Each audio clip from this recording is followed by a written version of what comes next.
మిత్రులందరికీ శుభోదయం. ఈరోజు మీ మదన్ కుమార్ మీ ముందుకు ఒక టాపిక్ ఏంటి అంటే, మనకు అందుబాటులో ఉన్న బహువార్షిక పశుగ్రాసాలలో అత్యధిక దిగుబడి ఒక ఎకరాకు ఎంత, శాస్త్రవేత్తలు తయారు చేసిన ఏపీబిఎన్ కానీ, కో సిరీస్ కానీ అండ్ సూపర్ నేపియర్ కానీ ఇలాంటి వాటిలలో ఒక ఎకరాకు ఎంత దిగుబడి వస్తుంది, రైతుల వద్ద తయారైన న్యూట్రాసూటికల్ అనే పశుగ్రాసము ఉంది, రెడ్ నేపియర్ ఉంది, 4G బుల్లెట్ ఉంది, 5G బుల్లెట్, ఇలా చాలా రకాలైన పశుగ్రాసాలు ఉన్నాయి. ఈ పశుగ్రాసాలలో శాస్త్రవేత్తలు కనుగొన్న పశుగ్రాసాలు ఎన్ని, వాటిలో అధిక దిగుబడి ఎంత, అలాగే రైతుల వద్ద ఉన్న న్యూట్రాసూటికల్ లాంటి పశుగ్రాసాలు వాటి యొక్క దిగుబడి ఎంత, అధిక దిగుబడికి మనం తీసుకోవాల్సిన జాగ్రత్తలు అండ్ ఏ పద్ధతులు పాటించాలి మొదలన్నీ కూడా మనము ఒక శాస్త్రీయంగా డిస్కస్ చేసే ప్రయత్నం చేద్దాం. దానికన్నా ముందు ఎవరైతే నా ఛానల్ సబ్స్క్రైబ్ చేయలేదో సబ్స్క్రైబ్ చేయాల్సిందిగా కోరుతున్నాను. యాక్చువల్ టాపిక్లోకి వచ్చినట్టయితే, ఈ మధ్య dairy, sheep and goat industry అనేది చాలా డెవలప్ అయింది. అండ్ మనకు నిర్వహణ ఖర్చులు తగ్గించాలి అంటే పచ్చిగడ్డి అనేది చాలా కీలకమైనదిగా ఉంటుంది. అలాగే పోషకాలు కూడా అధికంగా ఉంటాయి. ఆ పశుగ్రాసాలలో మనకు అందుబాటులో ఉన్నవి తీసుకున్నట్టయితే ఇది 3 కేటగిరీలుగా చేసుకోవచ్చు. ఒకటి శాస్త్రవేత్తలు యూనివర్సిటీలలో కనుక్కున్నది, రెండోది వేరే దేశాల నుంచి ఇంపోర్ట్ చేసుకున్నది, కొందరు రైతుల లెవెల్లో తయారు చేసుకున్న పశుగ్రాసాలుగా మనం చెప్పచ్చు. నాకు తెలిసినంత వరకు యూనివర్సిటీలలో తయారైన పశుగ్రాసాల్లో తీసుకుంటే ఏపీబిఎన్ 1 నుంచి ఏపీబిఎన్ 5 వరకు ఆంధ్రప్రదేశ్ బాజ్రా నేపియర్. బాజ్రా అంటే పెరల్ మిల్లెట్ అండ్ నేపియర్ రెండు వెరైటీలన్నీ కాంబినేషన్లో క్రాస్ చేసి తయారు చేసింది మనకు ఏపీబిఎన్. ఆంధ్రప్రదేశ్ అగ్రికల్చర్ యూనివర్సిటీ వాళ్ళు తయారు చేశారు. కో సిరీస్ ఉన్నాయి, కో 1 to కో 5, కోయంబత్తూర్ సిరీస్. ఇవి కోయంబత్తూర్ అగ్రికల్చర్ యూనివర్సిటీ వాళ్ళు కనుక్కున్నారు. వీళ్ళు కూడా పెరల్ మిల్లెట్ లేదా బాజ్రాను కానీ, సూపర్ నేపియర్ను కానీ, బాజ్రాను నేపియర్ను అలాగే కొంత షుగర్ కేన్ కలిపి కాంబినేషన్లో వీళ్ళు కొంత కొత్త వెరైటీని కనుక్కున్నారు. అలాగే సూపర్ నేపియర్ కూడా ఎలిఫెంటా గ్రాస్ను అండ్ నేపియర్ వెరైటీతో క్రాస్ చేసి ఇది వాళ్ళు కొత్తగా కనుక్కున్నాయి. ఈ 3 మాత్రం శాస్త్రవేత్తలచే కనుక్కోబడ్డ పశుగ్రాసాలు. వేరే దేశాల నుంచి ఇంపోర్ట్ చేసుకునే అంటే మనము స్మార్ట్ నేపియర్ ఇండోనేషియా నుంచి ఇంపోర్ట్ చేసుకున్నాము అండ్ రెడ్ నేపియర్ అనేది ఆస్ట్రేలియా నుండి మనం ఇంపోర్ట్ చేసుకున్నాం. రైతుల లెవెల్లో మనకు యూట్యూబ్లలో అందుబాటులో ఉన్న పశుగ్రాసాలు 4G బుల్లెట్ నేపియర్ అని ఉంది, 5G బుల్లెట్ నేపియర్ ఉంది, జాయింట్ కిల్లర్ అని ఉంది, జాయింట్ నేపియర్ అని ఉంది అండ్ న్యూట్రాసూటికల్ ఫాడర్ గ్రాస్ అని కూడా మనకు అందుబాటులో ఉన్నాయి. ఇవన్నీ రైతులు తమకు తాము ఇంపోర్ట్ చేసుకొని డెవలప్ చేసిన ఫాడర్స్గా చెబుతున్నారు. మరి ఇలాంటి వాటిలలో అసలు ఏ ఫాడర్లో ఎంత ప్రొడక్షన్ ఉంటుంది అనేది మనము ఒకసారి చూసినట్టయితే, శాస్త్రవేత్తలు కనుక్కున్న పశుగ్రాసాలలో ద సూపర్ నేపియర్ అనేది అత్యధిక దిగుబడితో నెంబర్ 1గా ప్రస్తుతానికి ఉంది. అది 200 మెట్రిక్ టన్నులు సుమారుగా ఒక ఎకరకు. తర్వాత ఏపీబిఎన్ కానీ, కో 5 కానీ ఇవన్నీ కూడా 150 నుంచి 180 మెట్రిక్ టన్నులు ఉత్పత్తితో ఉన్నాయి.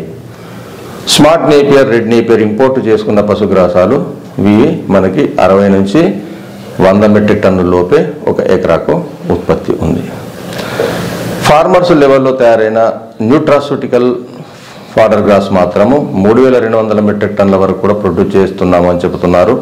అది వాళ్ళ లెవెల్లో జరిగిన రీసెర్చ్గా మనం చెప్పవచ్చు. ఇక దిగుబడి కొన్ని పశుగ్రాసాలు రైతు లెవెల్లో 3200 మెట్రిక్ టన్నుల వరకు ప్రొడ్యూస్ చేస్తున్నది ఒక ఎకరా కంటే మాత్రం అదొక అద్భుతమే. ఇక్కడ మనం కొంత చర్చించుకుందాం అనుకుంటే, అసలు అధిక దిగుబడి ఏ కారణాలపై ఆధారపడి ఉంటుంది అని చూసినట్టయితే, ముఖ్యంగా జెనెటిక్ పొటెన్షియాలిటీ, దాని జన్యుశక్తి అనేది మనకు ఒక ఫాడర్ గ్రాస్కి ఉండాలి. దానికి ఎంత శక్తి ఉంది ప్రొడ్యూస్ చేయడానికి అని చూసినట్టయితే, నేపియర్ గడ్డి ఏదైతే మనం సోకాల్డ్ థాయిలాండ్ నుంచి అందరూ ఇంపోర్ట్ చేసుకున్నది, థాయిలాండ్ నుంచి నేపియర్ వెరైటీ.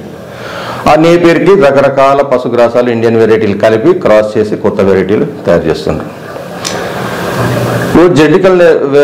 జెనెటికల్గా మనం చూసినట్టయితే, జన్యుశక్తి పరంగా చూసినట్టయితే నేపియర్ వెరైటీకి అత్యధికంగా మనకి 200 మెట్రిక్ టన్ పర్ ఎకరంగా ఇచ్చే శక్తి మాత్రం ఉంటుంది. మనము లోకల్ వెరైటీలు కొన్ని కలిపినట్టయితే. మనం అనుకున్నాం కదా ఇంతకుముందు పెరల్ మిల్లెట్ అనేది మనము బాజరా అనేది కలుపుతున్నాము, కలిపి క్రాస్ చేస్తున్నారు.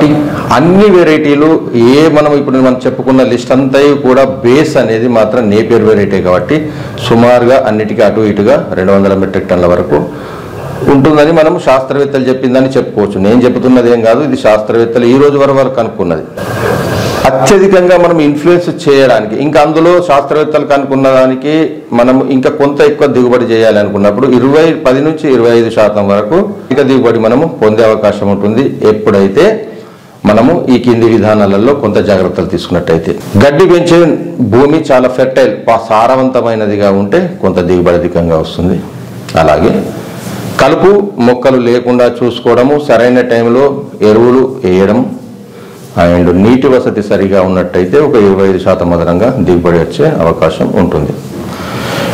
ఎక్కడైతే ఫాడర్ గ్రాసెస్, న్యూట్రాసూటికల్ లాంటి ఫాడర్ గ్రాసెస్ రైతులు ఇంత ప్రొడ్యూస్ చేస్తున్నాము అని అంటున్నారో, వాళ్ళు ఏ గ్రాసెస్ను క్రాస్ చేసి తయారు చేశారో దానికి శాస్త్రవేత్తలకు కూడా మీరు ఇంటిమేషన్ ఇచ్చినట్టయితే రైతులందరికీ అలాంటి ఫాడర్ గ్రాసెస్ అందుబాటులో వచ్చే అవకాశం ఉంటుంది.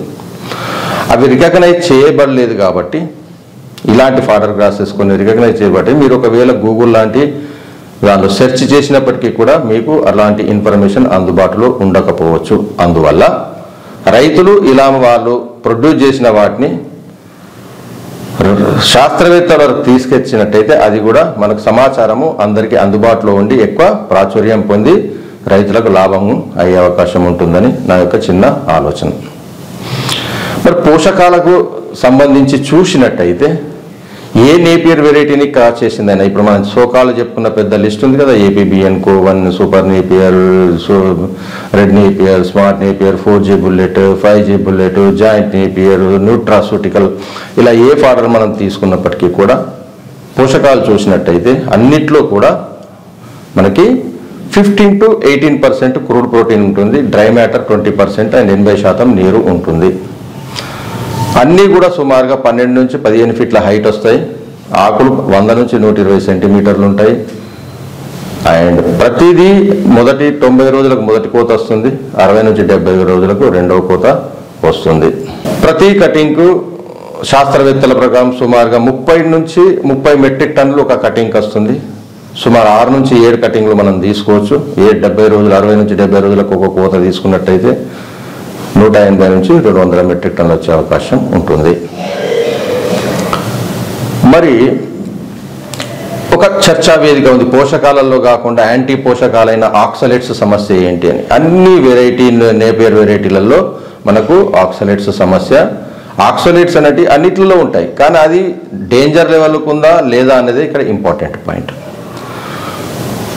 కాల్షియం తగ్గుతుంది అనేది చాలా వీడియోలు మీరు యూట్యూబ్లలో చూస్తున్నారు. కాల్షియం తగ్గుతుంది అనే పాయింట్కి వచ్చినట్టయితే ఎప్పుడు తగ్గుతుంది అంటే, ఎప్పుడైతే ఫాడర్లలో 2 కన్నా 2% కన్నా ఎక్కువ ఆక్సలేట్స్ ఉన్నప్పుడు అది కాల్షియంతో కలిసి కాల్షియం ఆక్సలేట్గా తయారై పేడలు వెళ్ళిపోతుంది. కాబట్టి మరి ఈ వెరైటీలన్నిట్లలో ఎంత ఉంది అని చూసినట్టయితే శాస్త్రవేత్తలు తయారు చేసిన ఫాడర్ గ్రాసెస్ అయినా మీరు సూపర్ నేపియర్ కానీ మీకు ఏపీబిఎన్ కానీ కోసిరీస్ కానీ తీసుకున్నట్టయితే ఆకులలో 2.6% ఉంటుంది అండ్ కాండంలో 1% ఉంటుంది. ఆ రెండింటిని మిక్స్ చేసినట్టయితే ఓవరాల్గా 1.8 వరకు మాత్రమే ఉంటుంది, అంటే రెండింటికన్నా తక్కువే ఉంటుంది. అంటే అర్థమైంది, ఇక్కడ మీరు కాండము ఆకులు 2 కలిపి చాఫింగ్ చేసి మీరు ఫీడ్ చేసినట్టయితే ఆక్సలేట్స్ సమస్య పైన చెప్పిన అన్ని లిస్ట్ ఫాడర్ గ్రాసెస్లో ఉండదు.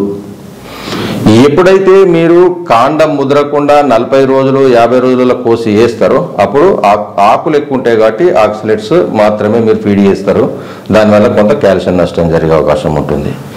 లేదా ముదిరిన తర్వాత కాండాలు తీసేసి ఒక ఆకులు వేసినప్పుడు కూడా మీకు ఆక్సలేట్ సమస్య వచ్చే అవకాశం ఉంటుంది. కాబట్టి ఇక్కడ నేను సజెస్ట్ చేసేది ఏంటి అంటే మీరు 2 కలిపి ఇవ్వండి, ఏ నష్టము లేదు.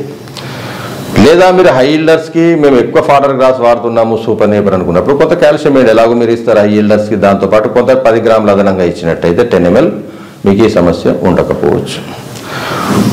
ఓవరాల్గా ఈ టాపిక్ నేను చెప్పదలుచుకున్నది ఏంటి అంటే, రైతు లెవెల్లో మీరు అత్యధిక దిగుబడి తీసే పద్ధతులు మీరు పాటించినట్టయితే దాని ప్రాచుర్యం పొంది ప్రజల్లోకి రావాలి అంటే మీరు ప్రభుత్వానికి ఇంటిమేషన్ చేసినట్టయితే అప్పుడు మాత్రమే గూగుల్ లాంటి సెర్చ్ ఇంజెక్షన్లలో ఆ ఫాడర్స్ గురించి ఇన్ఫర్మేషన్ వచ్చే అవకాశం ఉంటుంది.